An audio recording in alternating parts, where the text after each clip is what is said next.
Hello అండి, hi, welcome to our channel. So ఈరోజు వచ్చేసి నేను మీతో గుంత పొంగనాలు రెసిపీ షేర్ చేసుకుంటున్నాను. సో ఫస్ట్ ప్యాన్ పెట్టేసుకుంటున్నాం, తిరగమాత వేసుకుంటున్నామండి. పచ్చెనగపప్పు, ఆవాలు, జీలకర్ర,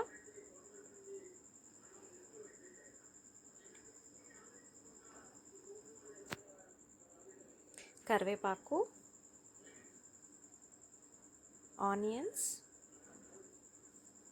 పచ్చిమిరపకాయలు,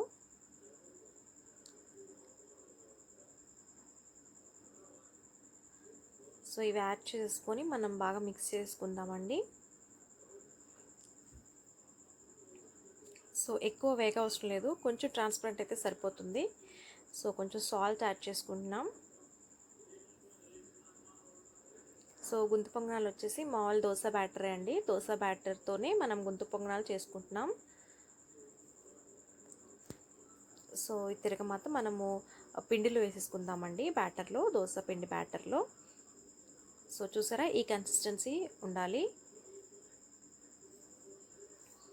సో మనం గుంత పొంగనాలువి పెట్టేసుకొని కొంచెం ఆయిల్ యాడ్ చేసుకుంటున్నాం. సో దీనిలో మనం బ్యాటర్ వేసుకుందామండి. సో ఇది లో ఫ్లేమ్లోనే ఉండాలి. సో లో ఫ్లేమ్లోనే పెట్టి చేసుకోండి, లేకపోతే మాడిపోతాయి.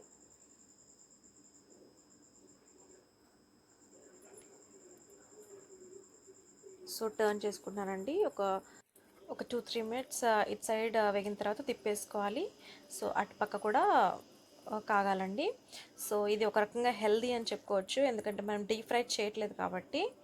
సో రెగ్యులర్గా కూడా తీసుకోవచ్చు, బ్రేక్ఫాస్ట్గా, లేకపోతే స్నాక్గా, డిన్నర్గా, ఎలా అయినా తీసుకోవచ్చు. సో చాలా టేస్టీ గుంత పొంగనాలు రెడీ అయిపోయాయండి. సో మరిన్ని రెసిపీస్ కోసం లైక్ చేయండి, షేర్ చేయండి, సబ్స్క్రైబ్ చేసుకోండి.